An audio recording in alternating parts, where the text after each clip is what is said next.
اللهم صل على محمد وآل محمد. اللهم صل على محمد وآل محمد.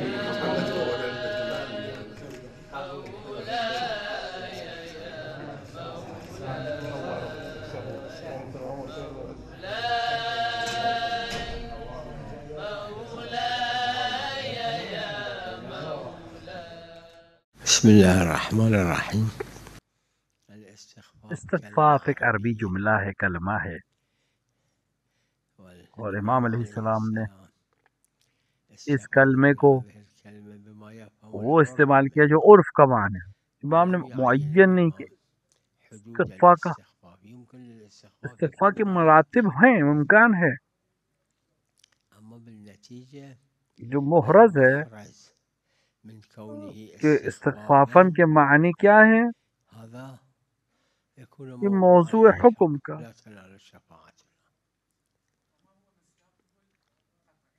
القطعی هو انه عمدا يتركه حتى ينقضي وقت الصلاة، یعنی انسان وقت نماز کے قضا ہونے تک وقت ہے اس کے۔ هناك اكو رواية والفقهاء ذكروا ان ذلك من المكروهات، انه اللي يخلي الصلاة یہ مکروہ ہے کہ انسان آخر وقت تک انسان نماز کو ٹالے۔ اگر انسان اگر ایسا کرتا ہے تو روایات میں ہے کہ انسان جب نماز کو بغیر کسی عذر کے تعدیر کرتا ہے تو خود نماز اس سے کہتی ہے کہ خدا تم نے مجھے ضائع کیا، خدا تمہیں ضائع کیا۔ البتہ کراہت ہے، یعنی ممكن ان يكون هذا من مراتب الاستخفاف اما مو محرز، تأخير الى آخر الوقت، یہ عرفی مسئلہ ہے۔ بالمقدار للعرف يفهم انه محرز مصداق للاستخفاف، جہاں پر موضوع حکم ہے وہاں پر ہم سلام علیکم ببخشید بله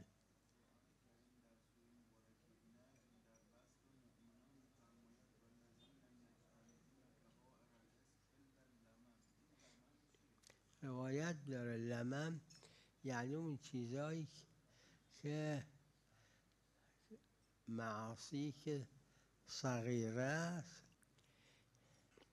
و روایت میں ہے کہ وہ علی کل بی قصد ابتدا گرفتارش میشه کہ وہ روایت اینجور داره لمم که معاصی وہ صغیره و معصیت کبیره. جو صغیر ہو اور انسان بغیر ارادے کے اس میں مبتلا ہو جائے۔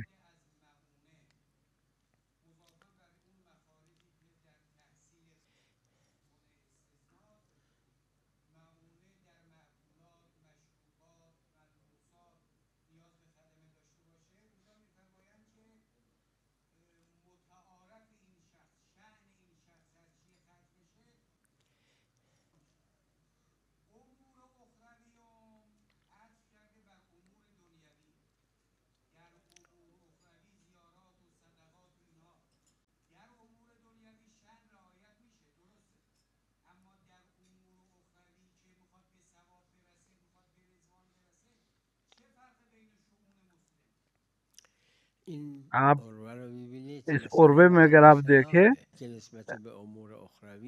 کہ اس پہ اختلافی ہے مسئلہ،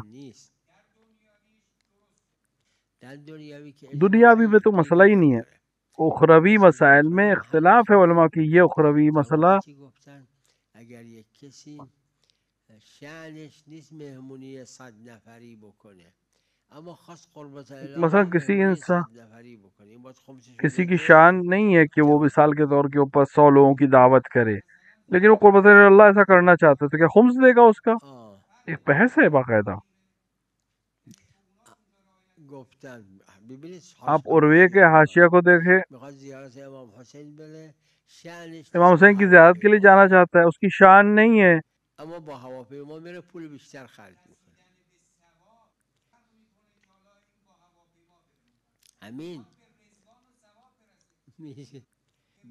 میدونم اگه دلیل گفته بود برای زیارت امام حسین باید خمس بدید که دلیل میگفتم تو یہ بدید. دلیل کے اوپر احسن دلیل کتنا که ظہور ہے ارتباط ہمارے هست. پاس۔ یعنی اگر یک کسی زیارت امام حسین علیه السلام شأنش نیست با هواپیما بره، مثلا کسی کو لوگ کسی کی شان کے خلاف ہو کہ مہنگے ہوٹلوں میں ٹھہرے، کسی کی شان اگر امام حسین کی زیارت کے لیے زیارت امام حسین کے لیے چاہ رہا ہے اور مہنگے ہوٹل میں ٹھہر رہا ہے، وہ بھی قربت اللہ ٹھہر رہا ہے کہ امام حسین پہ خرچ کروں میں.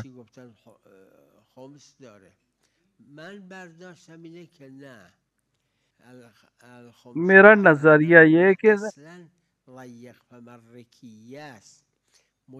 تبادر حجت ہے، متبادر از معونه کارهای آخرتی نیست اصلا، متبادر از دنیا کے کام ہے جو معونے میں، اما خب جماعتی لیکن فقہا کی ایک جماعت نے کہا وہ بھی شان ہے. اونم شأن. میرا نظریہ ہے کہ نہیں، کہ نہیں اخروی بات نہیں. کہ شأن در امور آخرت ہست. حج پہ جاتا ہے زیادہ خرچ کرتا ہے اپنی شان سے زیادہ، حج واجب حتی مستحب، اچھے ہوٹل میں ٹھہرتا ہے. گرم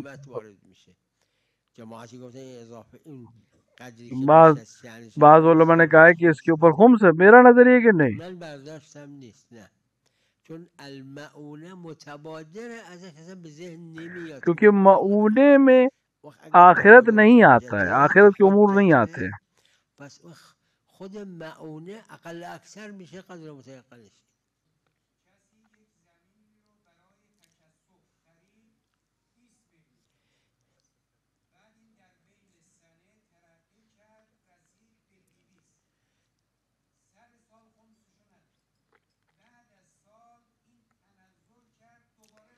یه آروه داره گفته ضامنه.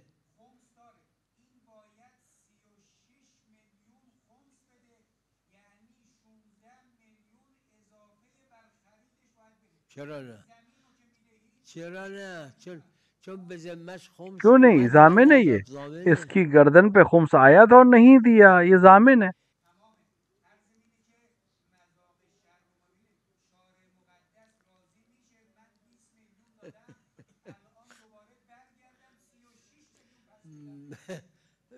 مزاق شرع ما از ظواهر به دست میاریم، اگه ظاهر اینه چرا نه؟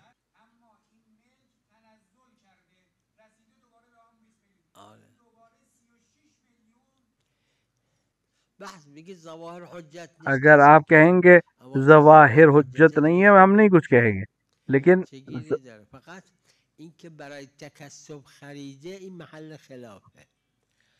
جماعتی که برداشت منم اینه که لازم نیست برای تکسب باشه. بعض کہتے ہیں کہ اگر خرید و فروخت اس لیے کیا ہے کہ اس سے تجارت کرے تو اس پہ حکم الگ ہو جائے گا، لیکن میرا نظریہ ہے کہ نہیں، ایسا نہیں ہے. اگه یه زمین خریده میخواد بنایی کنه بشینه توش، کسی کی زمین خریدی ہے وہ چاہتا ہے کہ اس کے اندر بنا کے رہے، لیکن ابھی اس نے بنایا. العرف به بابه، نمیگه سود کردم، نمیگه اما ننشسته توش. این را تو رساله فارسی صاحب جواهر هست که 8 حاشیه داره. اس صاحب جواہر نے اس کو نقل کیا ہے اور کسی نے اس پہ حاشیہ نہیں لگایا. کسی میخواد یه خونه بنایی کنه، زمین خریده اما یه سال نمیتونه بنایی کنه یا نکرد، در عرض 5 سال خورده بنایی کرد. گفتن اون سال کسی نے زمین خریدی اور اس پہ گھر بنانا چاہتا ہے، بنا نہیں سکا، اب بعد میں چون معونه اون سال که خمس نداره. نه همینه، هم ظاهرش همینه. میدونم اما امسال ننشست تو خونه، این معونه سال 5مشه. مثل اینکه 100 کیلو برنج، مثلا ایسے کہ انسان 100 کلو چاول خرید لے کہ کئی سال کرے، تو یہ اس سال کا جو خرچ ہے وہ ٹھیک ہے، لیکن باقی جو ہے 2 سال 3 سال چلے گا وہ خمس ہے اس کے اوپر، کیونکہ بالاخره فائدہ ہے. الخمس بعد ما افاد الناس. اگر عرف بهش نمیگه فایده قبول، لیکن عرف اگر اس کو فائدہ نہ کہے تو ہم مان لیں گے، لیکن عرف عام طور سے اس کو فائدہ کہے گی، اس کے پاس پہلے سے موجود ہے کئی سال کا مال. میگم یہ شاهدش همین نو فقیہ نے صاحب جواہر کے اوپر مرزا بزرگ شیرازی، آخوند خراسانی، مرزا نائینی اور ضیاء عراقی، اس طرح کے علماء نے اس پہ حاشیہ لگایا ہے، اور کسی نے اس کے اوپر اعتراض نہیں کیا۔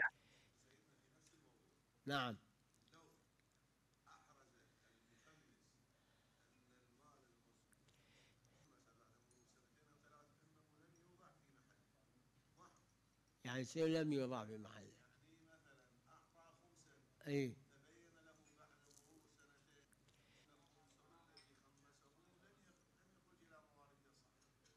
يعني الخمس اللي منطيه ما انطى له موارد. لا اذا احرز مثل ما جنابك مديون 1000 دينار الفد واحد، امارات والطرق الشرعيه والاصول العمليه تمام جو دلائل شرعیہ ہیں اور تمام ظواہر ہیں وہ تب تک حجت ہے جب تک ان کے خلاف کوئی دلیل قائم نہ ہو جائے یا علم نہ آ جائے۔ تو وہاں جہاں استثناء نہیں ہے، دلیل اجزاء ہمیں چاہیے کسی حکم کے لیے کہ انسان نے ادا کر دیا۔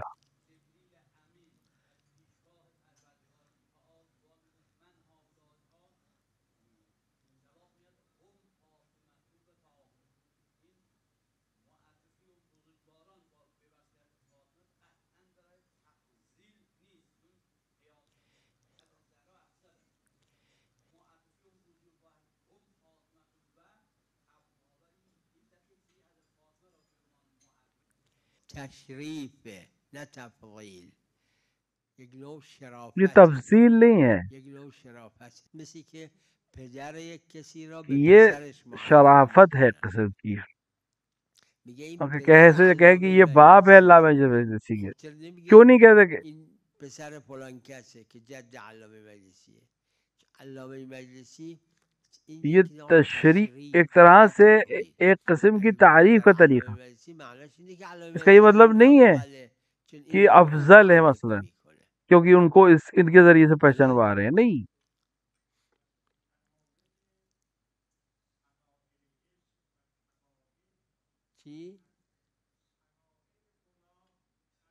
بله بله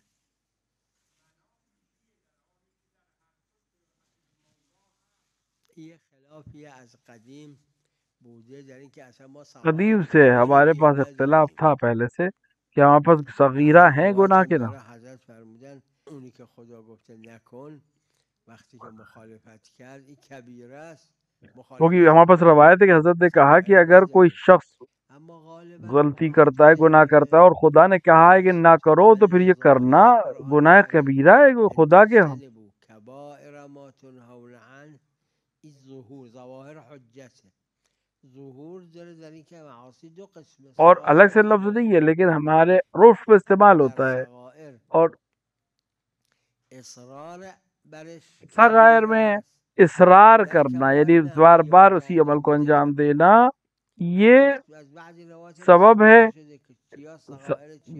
گناہ کے صغیرہ یا کہلانے کا۔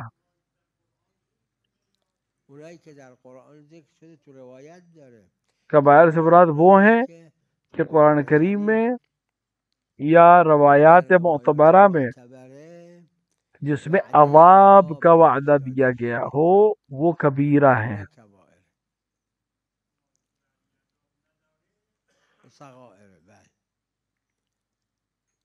یعنی ظواهر حجت دیگه، ظاهر قرآن هم همینه، ان تجتنبوا کبائر ما تنهون عنه، معلوم که ما تنهون یہ کبائر و یہ غیر کبائر، کسی ان کو اوپر آپ دیکھیں تو بعض اس پہ سے کبیرہ ہیں، گناہ کبیرہ، بعض صغیرہ ہیں، داره که مضمونش این حضرت فرمودن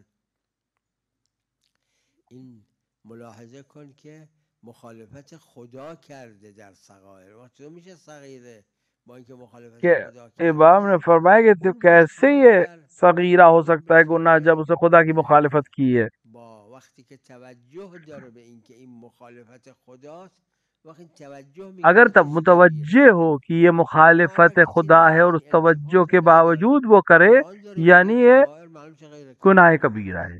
اور چونکہ قرآن نے دونوں کا ذکر کیا لہٰذا معلوم ہے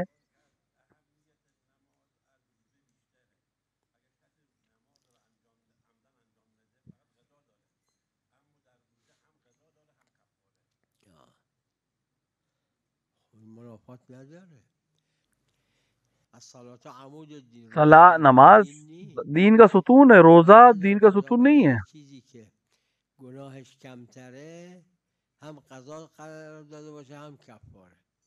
برای نماز در لیکن حج میں حج قرآن نے فرمایا ہے کہ فرموده کسی که محرمات احرام انجام بده کہ کوئی اگر کفاره بده، اما اگه دوباره گناہ کو انجام دے حالت میں روزے میں تو اس سے که بدتره کفارہ ایک بار دینا ہے. کفاره یک نوع گناه میشوره، کم میکنه یا میشوره. وقتی که دوباره انجام اور اگر دوبارہ انسان، کیونکہ توبہ جب انسان کرتا ہے اس کے گناہ جو ہے پاک ہو جاتے ہیں، صاف ہو جاتے ہیں، لیکن اس کے باوجود انسان دوبارہ گناہ کرے، متوجہ ہو کر بھی گناہ کرے،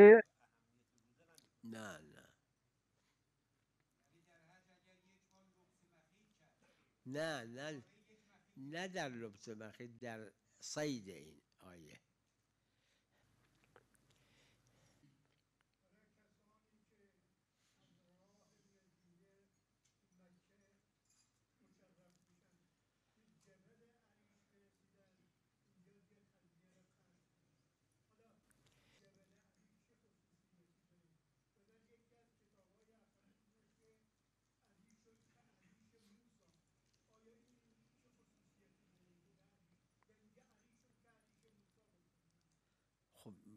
شاید جهتش این باشه که پیغمبر صلی الله علیه و آله اینجا تلبیه رو قطع کرده. شاید اس کی وجہ یہ کہ پیغمبر نے یہاں پر تلبیہ کو روک دیا.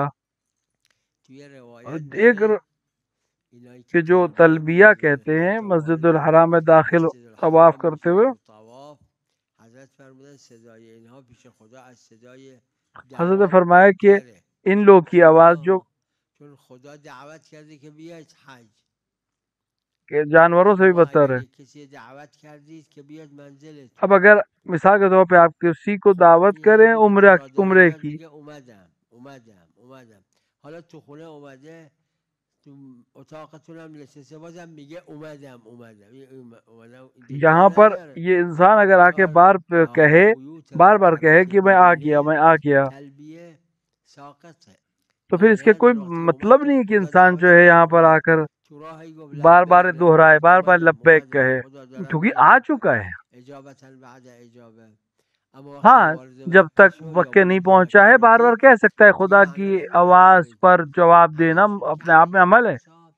در مسجد مدینه من تو ذهنم پیغمبر صلی الله علیه و آله فرمودن که سقف نزدن مسجد مدینه را و تا پیغمبر خدا صلی الله ظاہر پر پیغمبر نے مسجد میں منع کیا. فرمودن عریشون که عریش موسی، جہاں پہ موسیٰ کی زندگی تک یعنی خانه بی سقف. نعم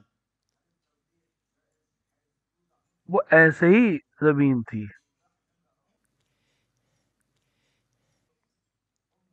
هذه المسألة موجودة في كتاب جواهر الكلام لصاحب الجواهر رضوان الله عليه. یہ مسئلہ موجود ہے، صاحب جواہر نے اس کو نقل کیا ہے. أنه لا يجوز مطلقا سواء في رحم أو في آلة تلقيح يصير في آلة خارجية إلا في صورة واحدة يكونان زوجين في لحظة التلقيح وإن كان زواجا منقطعا. جائز نہیں ہے ایک عمل مگر یہ کہ انسان جس وقت تلقی کرے اس وقت ایک دوسرے کی زوجیت میں ہو جب یہ منی داخل کی جائے.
اگر ان کے شوہر کا ہے اور احتمال ہو کہ شوہر راضی نہیں ہوگا تو جائز نہیں ہے. اس کو فقہا نے بیان کیا ہے، قید کے ساتھ بیان کیا ہے. ضروری نہیں کہ ملکیت ہو، اجارے پہ لیا ہو، کرائے پہ لیا ہو. کیا جانتی ہو کہ شوہر راضی ہے؟ یعنی منصرف خود آیه منصرف از اون جایی که مال عمه نباشه، مال شوهر. آیت اس سے منصرف ہے کہ شوہر کی بہن کا نہیں بلکہ اس کے مثلا بہنوئی کا ہو یا کچھ اور. اس میں کوئی خاص ظہور تو ہے نہیں، اس میں کوئی مطلق بات نہیں ہے. اطلاق بھی ایک قسم کا ظہور ہے. اگر شک کریں گے تو عقل و اکثر ہو جائے گا. نعم.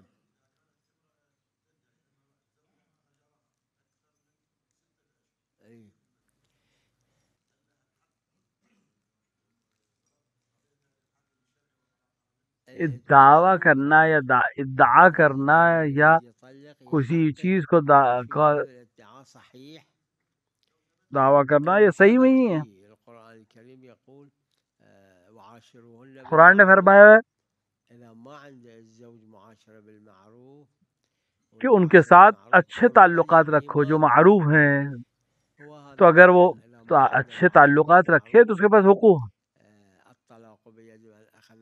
لیکن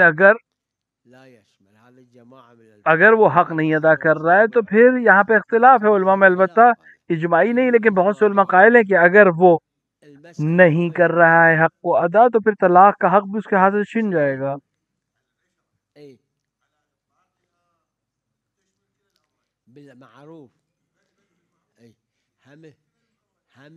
دیکھیں شوہر پہ بھی ضروری ہے کہ اپنی زوجہ کو اس طرح رکھے جس طرح عرف میں ایک زوجہ کو رکھنا چاہیے، اور برعکس بھی.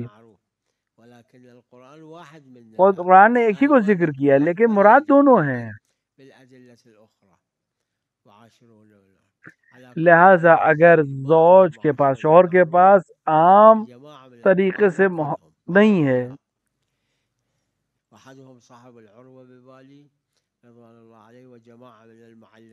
اور صاحب عروہ نے اور دیگر محشرین اس کے اوپر اس پر حاشیہ نہیں لگائے، اگر شوہر حق ادا نہ کرے تو زوجہ کے پاس حق طلاق ہے.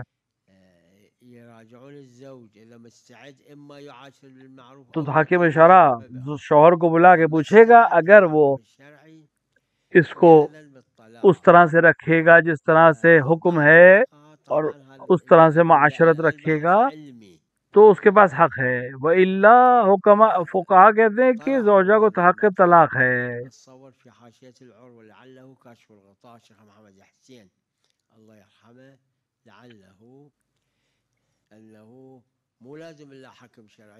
اور بعض نے کہا ہے کہ حاکم شرع کی بھی ضرورت نہیں ہے، خود زوجہ اپنے آپ کو طلاق دے سکتی ہے. ایسے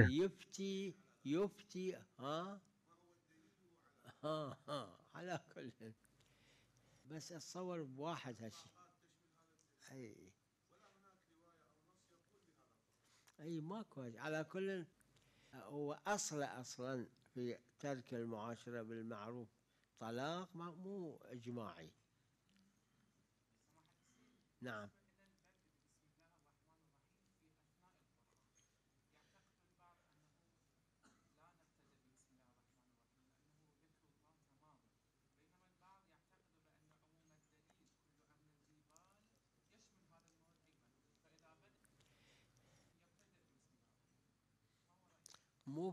صرف یہ اطلاق نہیں، روایت خاص ہے امام رضا علیہ السلام نے اپنے مناقشے میں دیگر افراد جو دوسرے مذاہب کے جاننے والے تھے اور دین کے تو حضرت نے ہر آیت سے پہلے بسم اللہ الرحمن الرحیم کہا. تا وقتی که اولاد خودشون چه صغیر باشه چه کبیر فقیرن، یعنی ندارن. اگر اولاد کے پاس نہ ہو، چاہے صغیر ہو یا کبیر، اگر اس وقت نہیں ہے اب مثال کے طور پر وہ اپنی کم سنی میں ہی کسی وجہ سے پیسے والا ہو گیا، اگر اس کے پاس پیسہ ہے تو باپ کے لیے ضروری نہیں اس پہ خرچ کرے، اپنا پیسہ خرچ کرے، اسی کے پیسے اس پہ خرچ کرے۔ اب اسی طرح اگر بڑا ہو جائے اور اس کے پاس پیسے نہ ہو لیکن باپ کے پاس پیسے ہوں، اس کا خرچ اٹھا سکتا ہو، تو پھر بھی باپ کو دینا۔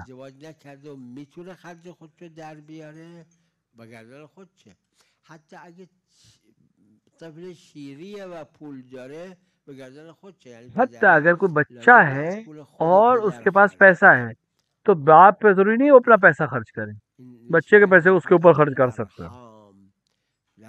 اور یہ ارحام کے اوپر خرچ کرنے کے بارے میں کتاب النکاح میں تفصیل سے موجود ہے۔